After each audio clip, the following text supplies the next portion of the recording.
Olá, amigos e amigas, assinantes, telespectadores da TVI, você que nos assiste através da TVC, canal 36.2 em Itabuna e Ilhéus, muito obrigado pelo carinho da sua audiência.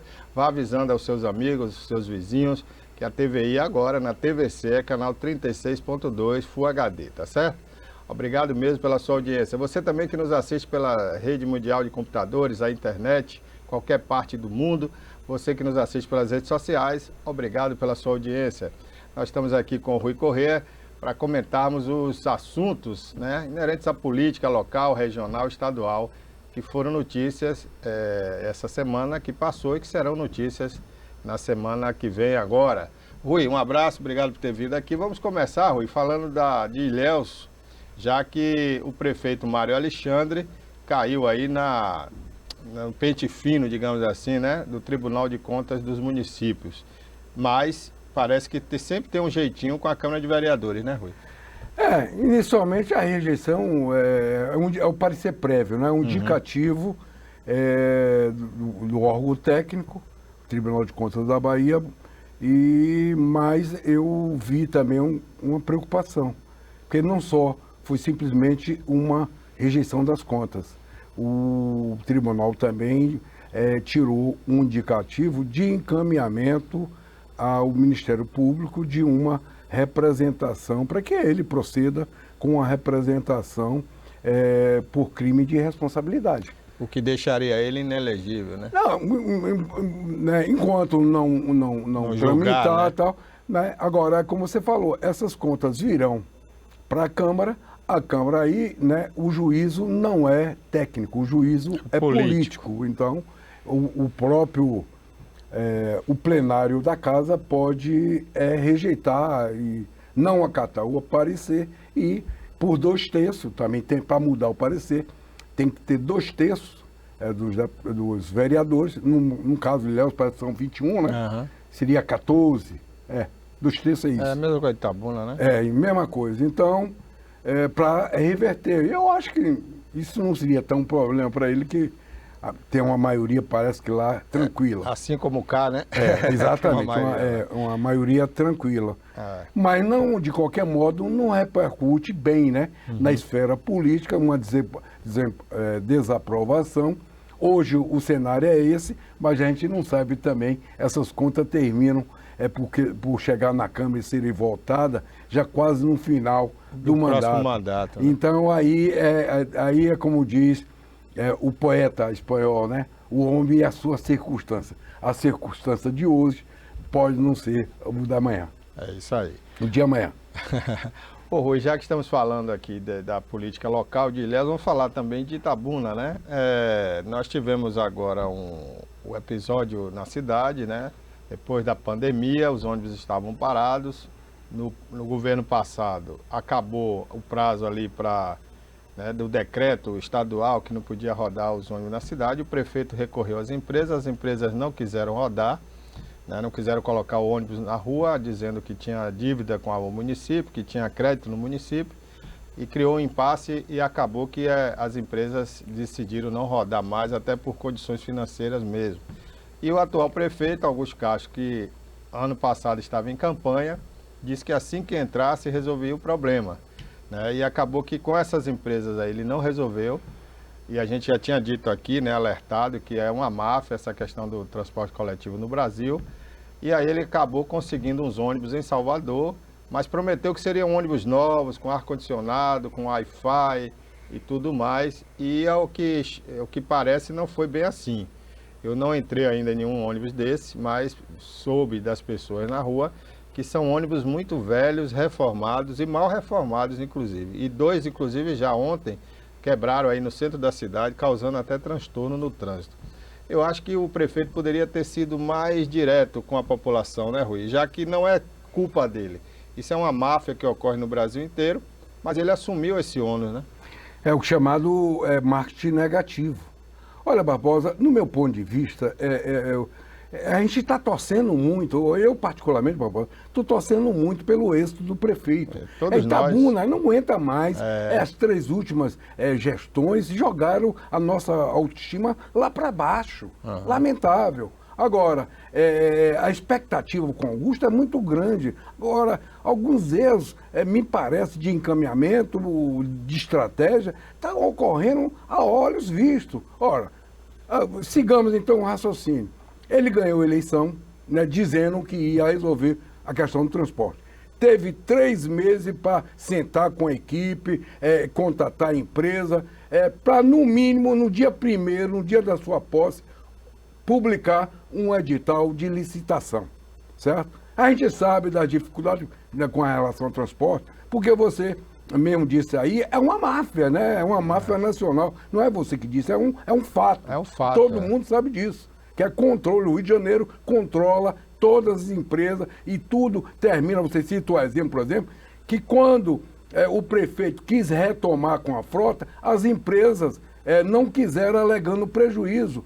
Já era uma estratégia, porque não fizeram no contrato passado a estação de transbordo, 600 mil, a prefeitura não obrigou, multas caríssimas, 2 milhões de multas que não foram executadas. Então, passou-se a mão. E eles, na verdade, esses ônibus são ônibus que pertencem à empresa tal de Uberlândia, que são cedidos mediante um comodato ali. Então, aquelas empresas que firmaram o contrato não têm patrimônio no sentido de ressarcir ao município.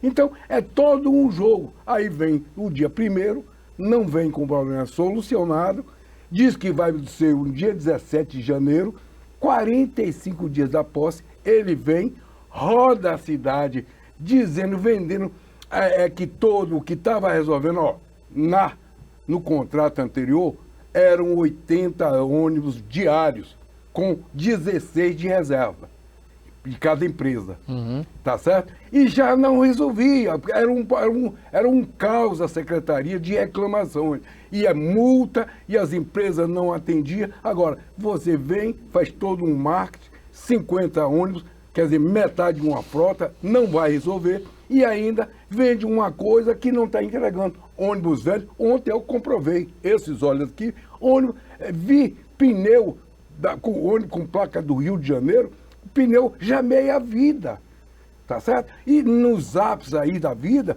que rola na cidade, o comentário é isso, nego tirando foto de ferrugem, de pintura mal feita. Quer dizer, eu não sei qual o intuito, Barbosa, que sei lá, né? O Augusto, um prefeito, um cara que 2 vezes deputado, tem ótima comunicação e está cometendo esses equívocos, esses erros de comunicação e de relacionamento com a população. Me parece, isso é um risco isso, né? Para ele, sabe, daqui a 6 meses, Itabuna tem problemas sérios de 20 anos, ele não vai poder resolver em 6 meses, aí começa as críticas, aí começa a demandada e o descrédito. Eu, lamentavelmente, não torço para isso, eu torço para que dê certo, mas ele precisa ter um advogado do diabo para sentar todo dia, tomar café da manhã com ele e fazer as críticas para que ele possa corrigir rumos, né? Para que não demande. É isso aí. Agora mesmo, por exemplo, tá uma nova campanha publicitária onde se mostra a maquete da obra da Avenida Kennedy, né? Que era uma obra que ia acontecer no final do ano passado, e ele pediu ao governador para segurar para o governo dele, para ele fazer, inclusive, melhoria na obra e tal, mas ele está criando muita expectativa, eu acho, viu, Rui? Está mostrando maquete, isso é perigoso. Na Amélia Amado foi feita uma maquete e hoje a obra é totalmente diferente da maquete, então isso é um risco também de você acabar sendo desgastado lá na frente, né? Às vezes não é bom mostrar maquete, porque maquete é uma coisa, a realidade é outra. Eu acho que ele podia falar da obra sem mostrar aquela maquete, porque vai encantar os itabunenses e depois pode não ser entregue aquilo ali. Né? Na verdade, você disse bem, esse contrato que ele vai ser executado, que inclui a Avenida Kennedy, a Avenida Juraci Magalhães, a Avenida Ilhéus, certo? Félix Mendonça. Foi assinado no governo de Fernando. Seguraram para a obra sair aí, mas não interessa, o importante é que a obra venha. Agora, né, sem essa de marketing, pé no chão. Outra coisa que eu reclamo muito, viu, Barbosa, é a questão da reforma administrativa, Então, a gente vê que foi feito para acomodar os aliados, não foi no sentido de dar racionalidade, né, técnica, dar racionalidade econômica. Certo? A reforma que ele fez, os valores que estão previstos de economia ínfimos, né? Ínfimos. Eu imaginaria, por exemplo, se você tem aí 10 a 12 secretarias, nenhuma dessas secretarias você tem um assessor jurídico, porque é tudo concentrado na procuradoria, ali naquele bolozinho que tem na prefeitura. Ó, uma secretaria como a Sestan, uma secretaria fins, né? Que você tem que ter o contato com a população. E tem demanda jurídica o tempo E todo. tem demanda lá, né? Questão Demandas, de multas, você precisa. recursos. Então, tudo depende da secretaria, da procuradoria. Aí fica sobrecarregado. E né? aí, do outro lado, a procuradoria tem funções outras essenciais, por exemplo, a dívida ativa, certo? Do município precisa ser cobrada, ela precisa ser executada. Eu não sei se eles têm estrutura, porque como é que você vai fazer governo se você não busca fonte de receita? Fonte de receita é você buscar o dinheiro da dívida. Cara, deve IPTU, tem que pagar. Não é isso? Uhum. Então, isso depende de uma relação mais próxima com a vara da Fazenda Pública. Você pode ceder funcionário, né? Pedir ao presidente do tribunal que estabeleça ali um conciliador, porque a ideia não é você extorquir o cidadão, mas você negociar, né? negociar. Então, são coisas que eu esperava muito mais e que não estou vendo, lamentavelmente. Ok, o espaço está aberto aqui para o prefeito, né? O convite fica feito aí de público, né? Se quiser, o espaço está aqui para que o prefeito venha falar sobre essa situação, né? Falar sobre esses primeiros 45 dias, né? De governo. O intuito, Barbosa, nossa aqui é exata a crítica no sentido. Não, a nossa torcida é que está certo. Para ajustar as coisas. Então, abrir o espaço para ele é importante. Inclusive, Augusto é uma promessa, porque é um jovem prefeito, né? Dos candidatos que tinha aí, talvez seja o mais jovem, né? Com certeza. Então a gente torce pelo sucesso com dele. Com experiência de dois mandatos, né? O sucesso dele é o sucesso de Itabuna, nossa, né? Claro. Então tá aí, Augusto, o espaço está aberto aqui sempre para você falar, né? E explicar para a gente, porque às vezes a gente não tem acesso aí à informação, né? E você pode vir trazer aqui para o nosso público. Vamos ao intervalo, a gente volta já.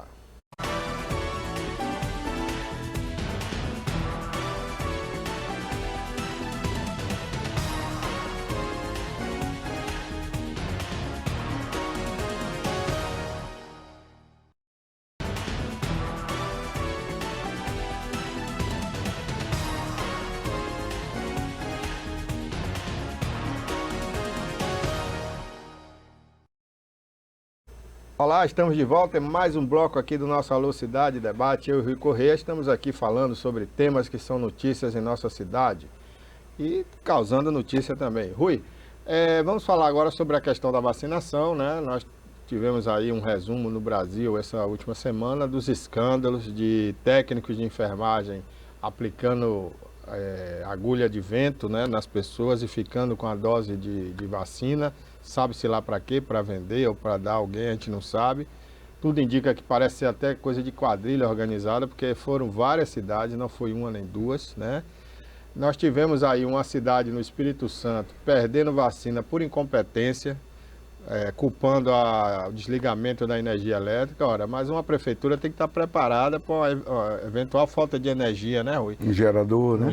Tinha que ter um gerador para garantir a vacinação. A gente vê aí os governadores cobrando do governo federal, enquanto isso tem prefeitos desperdiçando a vacina.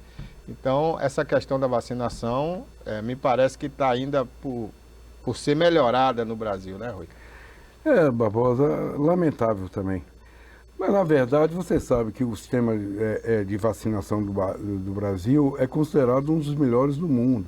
Eu acho que essa questão, né? Aí, a questão hoje está muito mais afeta a falta da vacina, né? Uhum. Então, se você tivesse a vacina em escala, para que você pudesse ter uma distribuição, então aí gera essas distorções, a ausência, porque você teve que priorizar, quer dizer, criar grupos prioritários, né? E primeiro os médicos, paramédicos, tal, depois os idosos a partir de uma idade decrescente. Só que você não tem disponível a quantidade necessária para você startar Então, isso abre brecha exatamente para esse tipo de corrupção, não deixa de ser uma corrupção, né? Alguém que finge, eu vi várias imagens, a televisão mostrou, né, em várias partes do país, quer dizer, provavelmente é para o marido, para uma filha, né? Uma tentativa de dizer, tipo, na linguagem popular, seria assim, farinha pouco, meu pirão primeiro, né? Mas é lamentável. Agora, o que se lamenta também, não é, Barbosa, é o fato de você, desde agosto, desde setembro, desde esse período, que as farmacêuticas, as produtoras da vacina, em contato com o governo brasileiro, e não se chegou a um acordo, né? Você tem, por exemplo, Israel hoje, que já está vacinando a sua população de 18 anos. Aí alguém aí pode dizer, mas Israel é uma porcariazinha desse tamanho, né? Proporcionalmente, mas proporcionalmente ele, né? E se preparou, né? Ele se preparou. Mas aí, Rui, também, né? É isso que eu digo. Você falou bem, né? A questão proporcional. Por exemplo, outro dia tinha um jornalista comparando a vacinação na Argentina com o Brasil, né? Então, se você for comparar São Paulo com a Argentina, faz justo, porque as populações são idênticas. São Paulo tem 40 milhões de habitantes, a Argentina tem 40 milhões de habitantes. Mas o que eu me refiro é sobre a logística. Mas a logística do Brasil não é ruim. Você vê que no dia que o ministro despachou para o Brasil inteiro, chegou no mesmo dia, né? A logística no sentido que a logística não é só a distribuição, é a aquisição, certo? A relação com o mercado. Então, faltou o Ministério. Você não testou no Brasil, perdeu-se teste de vacina. Você não testou a população toda. Agora, o que se fala foi a relação, porque o governo, o Ministério da Saúde, nunca teve uma relação boa com relação à vacina.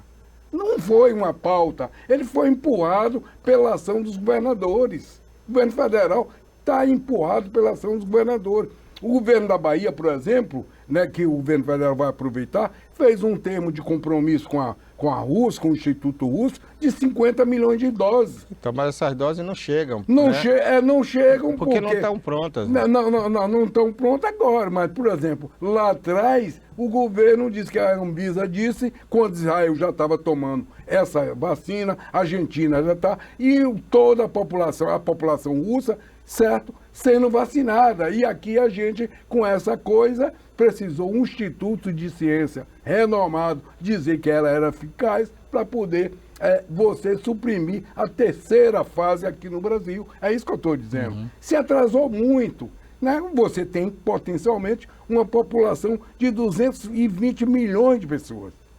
Certo? E se você atrasa na logística, a Pfizer, né? A Pfizer. Pfizer, né?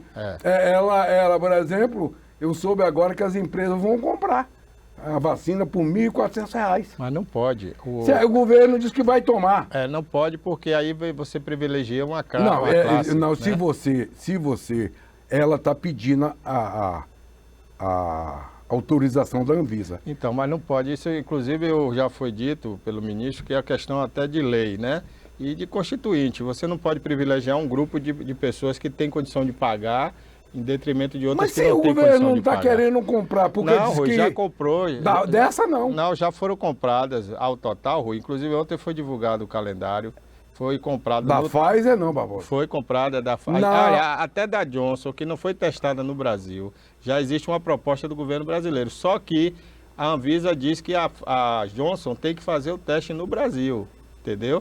Agora, mas você já tem 5 vacinas disponíveis. Mas já foram compradas 200 milhões de doses. Mas comprada, Barbosa, quando você tinha que comprar Mas isso, Rui, não é só do Brasil, não. Deixa eu te falar. Os Estados Unidos não vacinou nem metade da população. Mas não é vacinar. Que é a maior potência. O Japão não. E outra coisa, a Colômbia, a primeira dose de vacina chegou essa semana. Pois mas também atrasou. Então, mas não é uma questão de governo, A crítica que eu faço é lá em setembro, lá em agosto, o governo não ter se adiantado como fizeram outros países. Por quê? Porque nós corremos o risco de chegar a dezembro de 21 e não estar toda a população vacinada. Quer ver eu lhe dar um exemplo? São Paulo brigou até com o governo federal, né, para fazer o teste do Butantan daquela vacina chinesa, né? O governo não queria aquela vacina, ficou desdenhando da vacina e São Paulo correu atrás, foi o primeiro a fazer. Inclusive um dos primeiros do mundo. Até agora não conseguiu entregar 10 milhões de doses. Tá, mas por quê? Porque é assim que funciona, Rui, depende dos Não, insumos. não é que funciona. Nenhum Rui. país do mundo comprou muita vacina. Você sabe que todos os insumos da vacina são chineses ou indianos. Exatamente. Tá certo? Aí o que aconteceu com o Butantan? Ele saiu na frente e logo depois de ter isso, por conta da questão ideológica de Bolsonaro com Dória, certo? Começou esses ataques à China. Mas não deixou de fazer, não. Estava fazendo no Brasil. Sim. Tanto é que foi a primeira a fazer. Sim, né? o governo estadual comprou. O problema é que os insumos, Rui, vêm pouquinho. Inclusive, houve até uma crítica a João Dória, né? Quando ele fez um mise-en-scène no aeroporto, que recebeu um container, que não dava para vacinar, não dava para fazer 1 milhão de doses. E aí o pessoal começou a criticar o João Dória. Mas ele estava certo, ele estava na frente. Alguém tem que começar, alguém tem que fazer alguma coisa. Mas eu não estou aqui, Rui, defendendo A ou B, né? Eu só estou dizendo que a questão dos insumos para o mundo inteiro realmente está demorando. Não é só para o Brasil, não. Pois é, mas está demorando por conta, inclusive, da questão ideológica que pessoa. Ou você desconhece que Temer teve que, a pedido do Bolsonaro ou do ministro da Saúde, teve que procurar o embaixador chinês para adiantar, porque senão não seria entregue naquele período. Então, por conta de exatamente, chegou ao ponto do embaixador soltar uma nota oficial por conta disso. Quer dizer, os caras eram produtores do insumo e o governo brasileiro, porque não acredita na vacina, estava batendo. O vírus é chinês, produziu para vender vacina. É essa dificuldade que eu estou falando. Então, com isso atrasou. É evidente que nós vamos ter vacina, mas poderiam já ter em maior volume, em maior número, já agora, em fevereiro, março. E, no entanto, vamos ter em julho, está previsto em maio, julho, outubro e até dezembro a chegada. A quantidade já foi comprada. Os 200 milhões, segundo o calendário agora, Rui, é até junho. Até junho, 200 milhões de dólares. Eu vou torcer, porque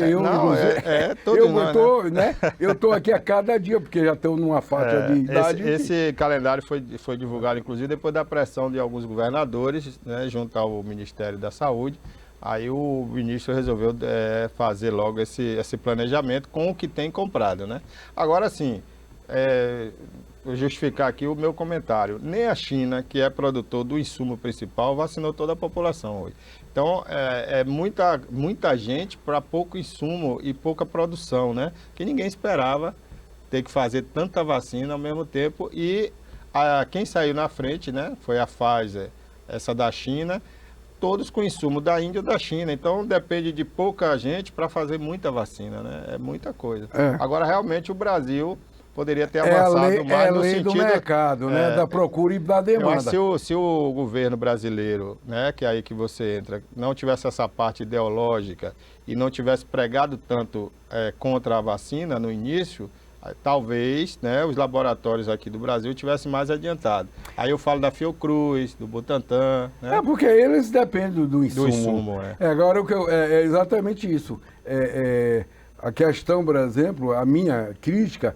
Não é que você não vá adquirir ou não ter, é que você poderia ter adiantado, né? E claro, quem aquela velha história, quem chega primeiro bebe a água limpa, né? Não é verdade? Então, você receberia. Aí agregou-se a tudo isso a questão ideológica. É evidente que... Eu até vi, Rui, eu acho que essa ideologia é muito boca para fora. Eu acho que a gente tem um presidente que fala muita bobagem, essa é a realidade. Ele e o filho dele. Eu acho que eles não perderiam nada em ficar calados, porque eles falam coisas que depois não assumem, voltam atrás. Então não é uma ideologia formada, na verdade é um mise-en-scène para a torcida, né? Aí acaba falando besteira. Como o Trump falava nos Estados Unidos e hoje está lá sendo apedrejado, né? E tem gente que não quer nem que ele volte mais para a política. Então o Bolsonaro acaba borrando pela boca, falando muita bobagem. E aí o filho dele também caiu nessa, falou que a China era a que produziu o vírus, aquela coisa toda.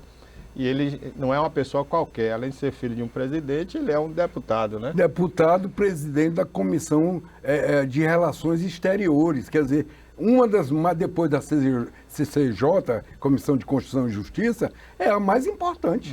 É a de Relações Exteriores, né? Eu acho que se o Bolsonaro tivesse ficado calado desde o início do governo, ele estava fazendo até um bom governo. O problema dele é o que sai da boca.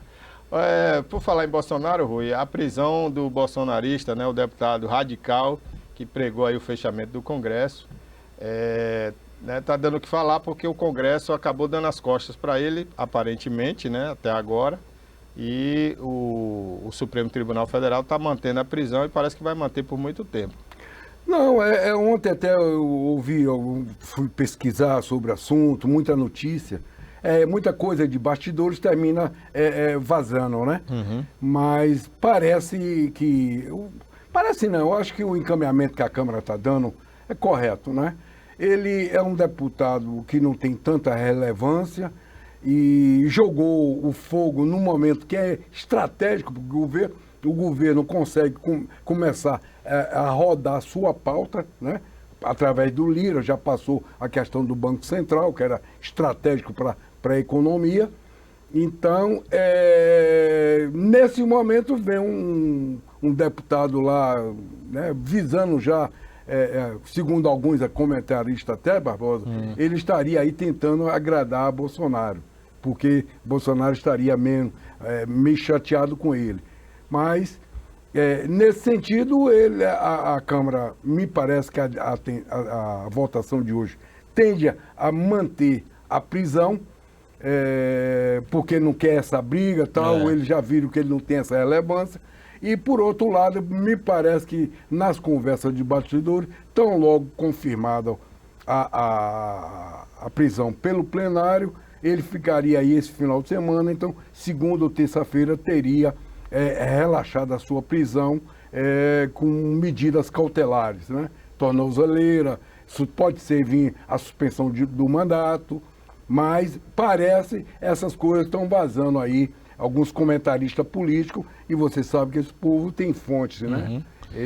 A ideia, e seria a forma também de sair todo mundo ganhando. Agora você vê, né? Sempre se perdem pela boca, parece peixe, né? Esse povo fala muita bobagem. Um deputado, gente, tudo bem, o Supremo Tribunal Federal, todos nós brasileiros, desde 2014, que todos falam que essa composição do Supremo Tribunal Federal não é das melhores, dá demonstração, às vezes, de que está do lado do crime, porque dá habeas corpus aí à torta e à direita para soltar bandido todo momento. Gilmar Mendes mesmo é fã disso aí. Agora, não é fechando o Supremo que se resolve. Eu acho que se resolve a Câmara dos Deputados, o Senado se unindo e fazendo um grande impeachment e nomeando outros ministros. Inclusive, por que não botar uma lei que os ministros do Supremo, Rui, sejam de carreira, com meritocracia, né? Eu acho que um juiz para estar ali tem que ter uma história percorrida como juiz no judiciário brasileiro, que tenha um passado ilibado, que seja um juiz altamente técnico, né? E não indicação de um presidente, indicação do outro, porque senão dá no que dá sempre, né? Olha aí agora, o Bolsonaro, por exemplo, nada contra, até gostei da decisão dele, mas ele disse o quê? Vou indicar 2 evangélicos, tudo bem, bacana, são cristãos, maravilhoso. Mas não é por aí que daqui a pouco chega outro aí que não seja cristão e vai dizer o contrário também, né? Vou indicar 2 que sejam contra o cristianismo. Então isso vai virar um balaio de gato. Eu acho que o Congresso tem que tomar uma posição já. Faz um impeachment, tira com prova lá de que errou nisso ou naquilo e faz uma nova lei. Por meritocracia, os juízes serão de carreira. Aquele que alcançar X pontos ou eleito pela maioria das associações do judiciário, né, Rui? Uma coisa desse sentido. Você que é da área de direito, o que você acha? Olha, a Constituição prevê o impeachment de ministro do STF. Acho que a questão não é essa. Acho que a questão que está colocada aí é essa polarização doentia que está existindo no Brasil. Mas vamos deixar isso de lado, né? Que seja PT ou não bem, PT, que realmente a gente vê, Rui, assim, claramente, atitudes de 5 juízes, especialmente do Supremo, Lewandowski, Gilmar Mendes, aquele primo do Collor, né, Fernando Collor de Mello, Marco Aurélio, são 5 ali que tem a segunda turma chamada, que toma as decisões na calada da noite, e o Brasil não aguenta isso. Não é porque é ali Bolsonaro, ou seja, do PT, qualquer pessoa de bom senso está vendo que está errado, né? Então, você me perguntou como advogado. Eu, por exemplo, você tem essas críticas. Eu já não tenho. Eu acho que, por exemplo, eu gosto desse pessoal, a chamada ala garantista do Ministério do Negócio. Certo? O feio é outro dizer que mata no peito, entendeu? Para ser ministro e chegar lá e dizer outra coisa. Eu acho que todos esses que você citou tem cara, botam a cara, só assim, né? É um colegiado. Outra coisa, a questão do direito é o seguinte: as questões, basicamente, são resolvidas no juízo de piso, no juízo de primeiro grau e no tribunal de recurso, de apelação. Não? As questões que chegam no STF ou no STJ e no STF são questões ou de você ter infringido uma lei federal ou uma questão da Constituição, um direito individual tal. Então, esses tribunais, STJ e o STF, são tribunais políticos. Eles não definem o caso, eles definem, né, essas questões da Constituição, basicamente, ou da lei federal, digamos assim, ferida. Então, é o modelo judicial. Para você mudar esse modelo, você tem que mudar a Constituição. E tem coisa aí que não seria através de PEC, e sim pela uma nova Constituinte. Entendeu? Aí seria outro processo. Outro processo. Aí volta para o processo político, para você convocar uma nova Constituinte, você vai ter que fazer plebiscito, aprovar no Congresso, ou aprovar no Congresso ter o plebiscito, para ver se é isso mesmo. Então, agora, é isso que eu estou dizendo. O que nós precisamos é mais trabalho, é mais emprego e menos ideologia.